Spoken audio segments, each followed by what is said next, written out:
Hello everyone, ObiVanDamme here and welcome to Let's Play Slipways, a game developed by Jakub Wasilewski, who was also kind enough to send me a key to check out the game so I can bring you this video, so shout out to him, thank you very much. What is this game all about?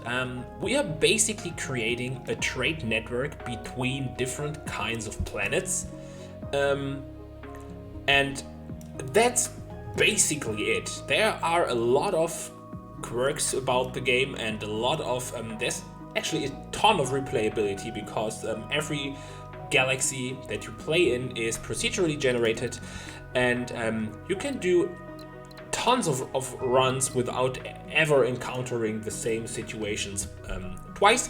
There are 4 different game modes available. We have the standard run, which is the only one that is unlocked if you start the game for the first time, which is actually very refreshing that you have to play the game to unlock more stuff instead of paying for it, which is great. I think after 3 standard runs, the endless mode is unlocked, and if you finish a standard run with 3 stars out of 5 as the scoring, you will unlock the campaign, and I have no idea what unlocks the ranked run.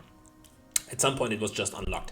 So what we're going to do is we will check out a standard run, just so if you don't know the game yet, the game has already been out for quite a while, but if you still don't know it and that's brand new for you, you will see a standard run, that's how the game works, and after that we'll check out the campaign. I haven't seen that yet. I haven't played a single mission, but apparently there's follow the forebearers through a series of missions with unique gameplay twists. So this is some pre-setup stuff I would expect, but let's start with the standard run. We will trash the current save game and start from scratch. So first of all, you have to select one of these sectors, which pretty much you can just randomize. I don't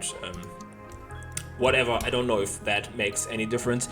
You can see that there's a standard sector. At the moment I cannot select anything else, so maybe in the future there will be something different, but for the moment we will stick with standard. Let's accept this, and now we have to select our council, which means we have to select 3 races out of 5 available and 2 perks. Each race will come with 2 perks, and you can select a total of 2 out of 6 that you have available once you picked 3 races. What these races will do, for your first run you can just randomize it, and that's exactly what what we're going to do today. Each race will bring in 6 different technologies, and these technologies combined will make up your tech tree for this run.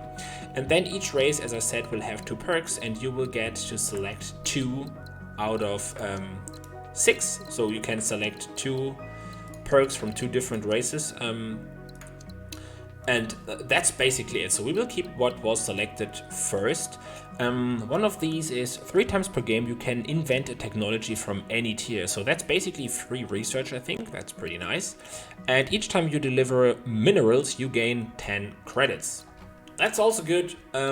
We'll just stick with that. We'll take a look at the tech tree in the game, and let's just stop talking and see how the game actually works, because I really enjoy it.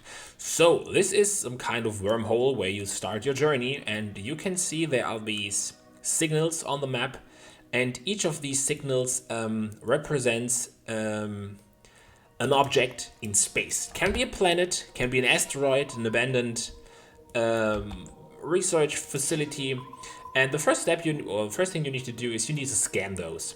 You can do that by hitting F on your keyboard. I'm not sure what the actual button for that is. I think it's down here. Send probe, yeah, F.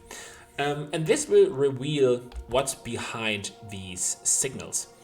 You can see this one was nothing. There's a planet, an asteroid, and a forebear ruins, which is, this is the race we follow through the campaign apparently. It's interesting.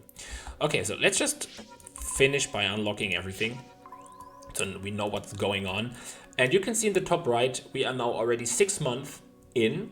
We have 25 years in the standard run, and then the game is done. Each time we send a probe, that will cost us 1 month, and almost every action in the game costs 1 month of time. Some cost a bit more, like for example building a research station over here, that takes 2 months, but most of the actions are just 1 month.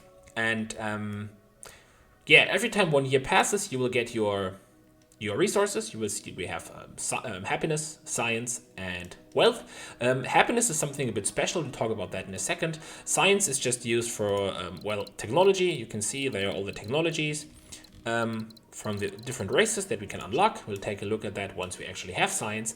And then we have credits over here. We can spend credits on basically everything, building planets, creating slipways for trade routes, and also building laboratories, and more structures will unlock in the tech tree.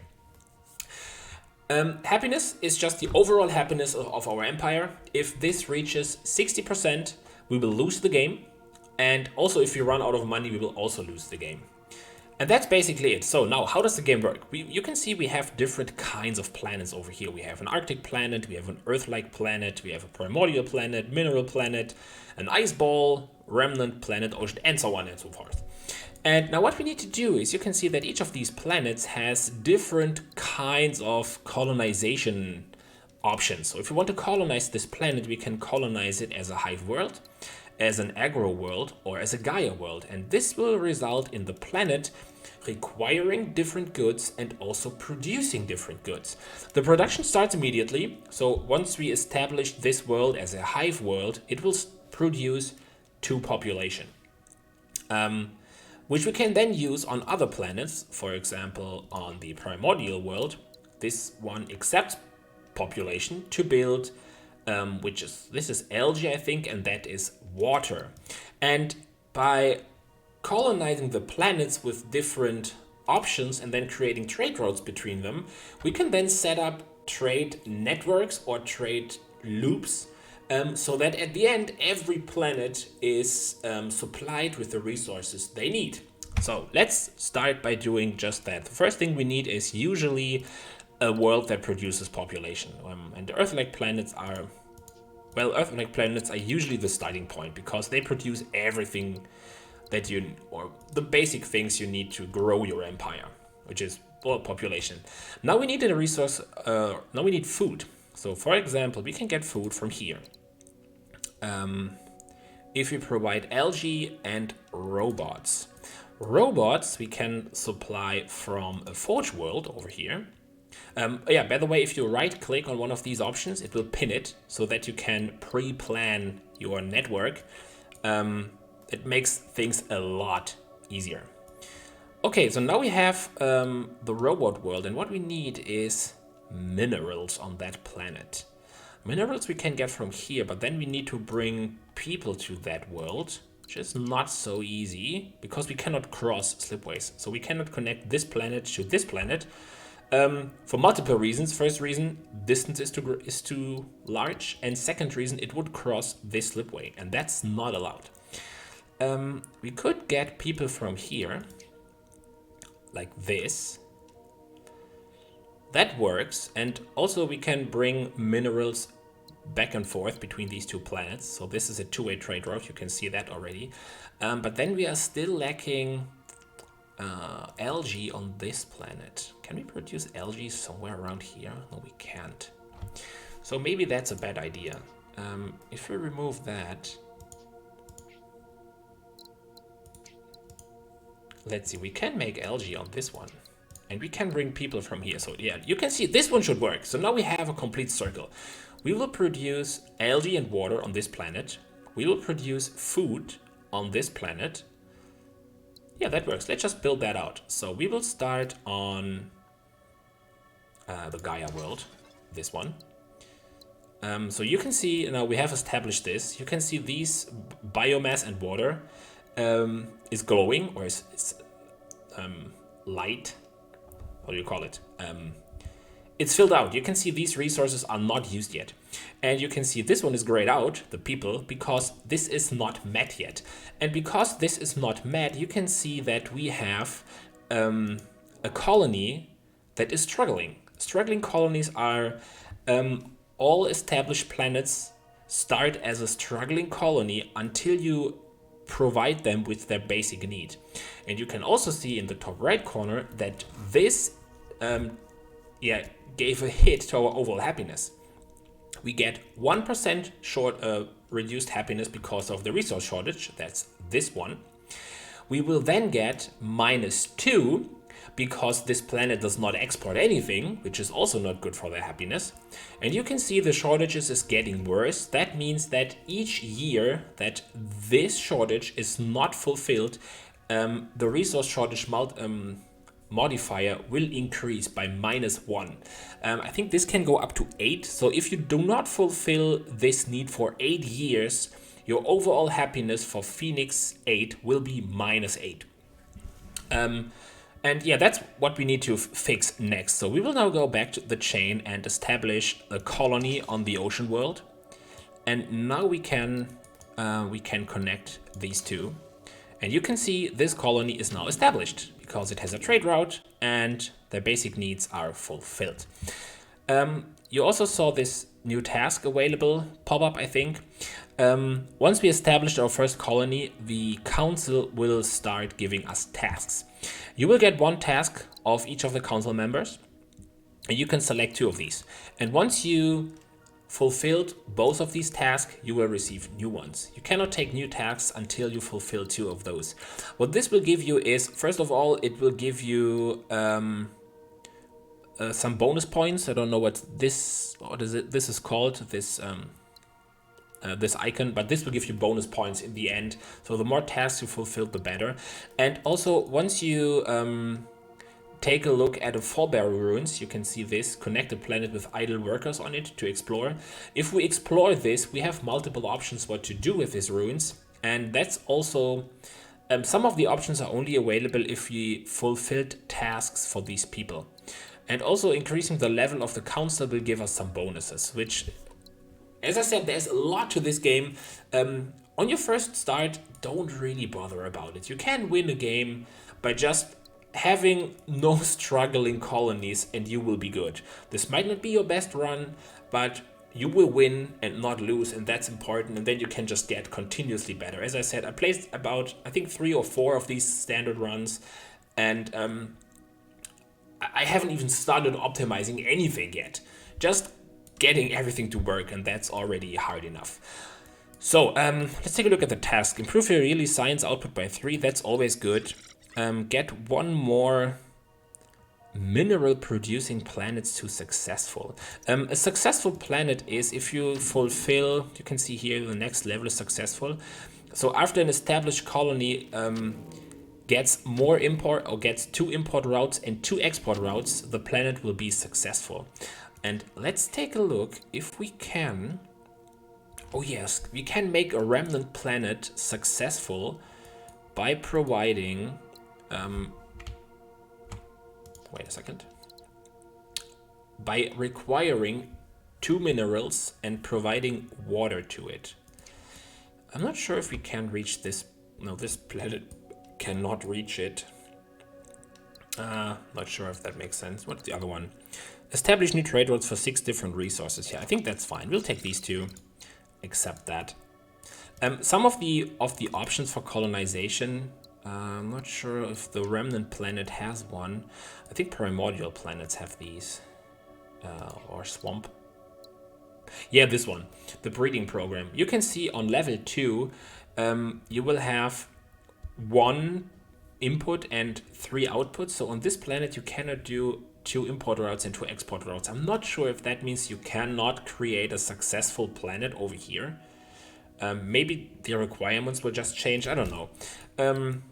But I have the feeling that some planets cannot become successful by definition. If that's wrong, let me know. I don't know. Okay, let's establish this one. And now we can connect this to here to provide food. And connect this to here to provide biomass. And now let's finish this one.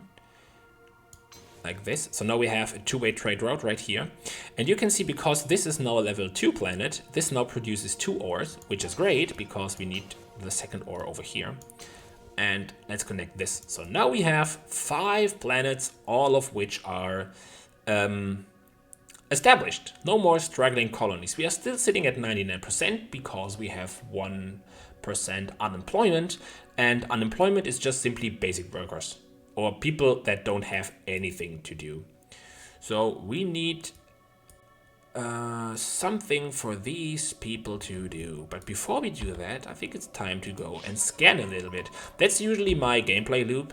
I establish a functioning loop of successful planets, or not successful, established planets. And then we'll go around and scan what was revealed. The probes will always be sent from the nearest colonized planet. So once you colonize new planets, you will get more vision and then unlock more planets to create more loops. And that's the gameplay loop. It's simple as that. Okay, so now let's take a look what we have available right here. We have an ice ball that does not do anything.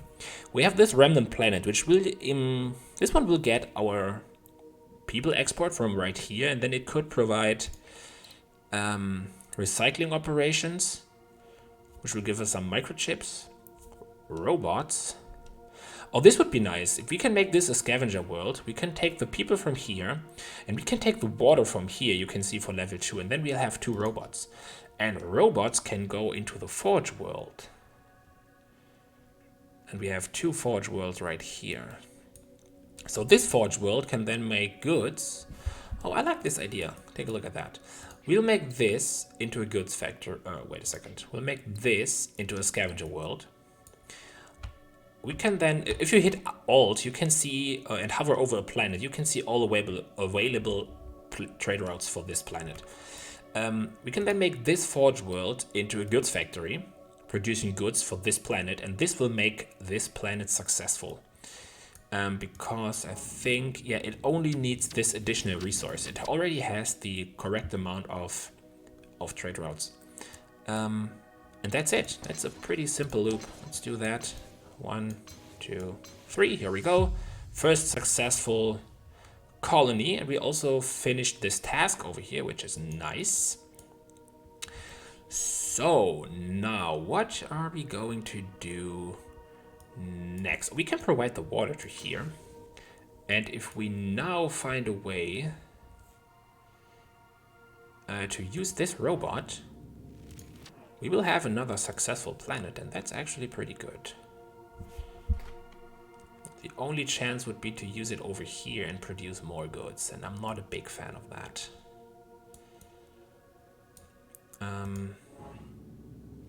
Yeah, you can see this planet, for example, it needs 2 import routes, but they don't require anything. So a primordial planet, oh no, this is an Earth-like Gaia world. So it looks like you cannot make Gaia world successful for some reason. I'm not sure if that's the... if I'm doing something wrong, but yeah, that's how it is. It's fine. Let's go ahead and scan all of these planets. Another forge world. Oh, that's nice. We can use this to make what is this called? Chips. All we need is metal. Let's see, there's no metal over here. There's no metal over here. There's no metal anywhere. Oh, there's minerals on this planet. Ooh, even better. Okay, so what we can do is we can establish a mineral over here using these people. And we can then make a nanotech factory, provide all of these with goods. Let's do that. Do this, do that, do that. And since this is an ocean planet, it should be able to provide water for this planet, but unfortunately we will not be able to reach or to bring humans over here because all people are already used up. Okay, so that does not work. We can bring water from here, but then we would need people over here. Yeah, bringing people to this planet definitely makes sense because we can fulfill the water need for all of these. And then we will get more minerals on that one, which we don't need. That's bad. So we would need food and biomass. Nothing that we can produce over here. We could also just live with the fact that this one will stay struggling I'm not sure if I want that this early in the game. Let's plan this out. I'm not sure if that works. I can ping over here and see if we get the chance. Can we? No, we cannot make people here. Let's scan these two. Oh, we can bring people from this planet. And that means we need food on this one. We could make... We don't have a chance to bring people to here, so that does not work. Maybe we need another way to bring food over here. Food from here, robots from there. Here we go. Look at that. That's beautiful. Once we did that, I think we should take a look at science, and I will show you how science works. I'm not sure if we're already too late. Usually I have science way earlier, but that's fine. So we will make this an agro world. Or how's it called? Agro world? Wetland farm. Oh, it's a swamp planet. Okay, then we'll make this into a hive world. And this is a water export. Get people in here, bring the water to here, bring the water to here. Now look at that, we have lots of successful planets already, which is quite nice. This one needs minerals. Okay, so we do have some unemployment. We have -2 unemployment. Oh, there's 2 people over here that are unemployed. Okay. Let's scan these planets and then we'll take a look at science. Okay, so now we have minerals over here. We have water over there. Okay, so what we're going to do, first of all, we will use this asteroid. You can scrap asteroids and you will get 6 credits for each colonized planet nearby, which means we get 12 right now. So how does science work? If you build a laboratory somewhere, I will build it because I can't find a better spot right away. I will build it right here.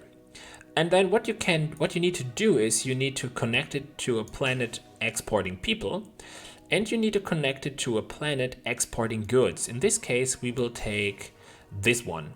So now you can see this is the resource lab or laboratory that studies minerals, and that will generate 1 science point. You can see if you send more people or if you send more of the goods from a different location, you will get science bonuses. So that's why I was looking around if we might find an area. Oh, wait a minute. Yeah, for example, inside of here, if we make the laboratory right here, we can send minerals from 2 planets, but we don't have a chance to connect it to people, so that's why that's not working. We could do, yeah, that's another option. What we can do is we can add a laboratory maybe right here. I'll just quickly do that. And you can see we can bring water from here, water from there, and then people from here, and then we have a much better laboratory. And in fact, we'll do that. You can undo stuff by using the undo button, and that's actually not cheating. The game is really, really complex. And you can just, if you're not sure if things work out the way you think about it, you can just try it out and then undo it if it doesn't. The only thing that will stop you from undoing stuff is if you do an action that reveals new information. For example, sending a probe. So you cannot colonize a planet, probe around, and then undo stuff. That does not work. If you get new information, the undo action will be set to this point. So you cannot get cannot get back past the point where you receive new information. Let's just do what I just talked about. We'll do this. Let's see, we need, I think that should work. We will bring the lab to here and study water. And we now have 1 additional people available, so we can make this a water world. And now we can do that. And you can see we now have 3 science for this one, and because that fulfilled our second task for our council, we now have a new task available. Okay, so what do we have? Increase the total production of minerals by 4 units. Wait a minute. We have the Euphorians and the Vatori to level 1. So we now have Vatori and Euphorian options if we look at these ruins, which means I would like to have the Bakar, so we have all options available. Establish 5 more pairs of planets with 2-way trade between them. We have some of them, but I'm not sure how many. This will also give us a lot of good stuff. Remnant planets to successful, that's also not really easy. Not sure if we have remnant planets around. We have one. Oh, this one is remnant. So we have one over here. Do we have... Is this a remnant planet? Yeah, this is a remnant planet.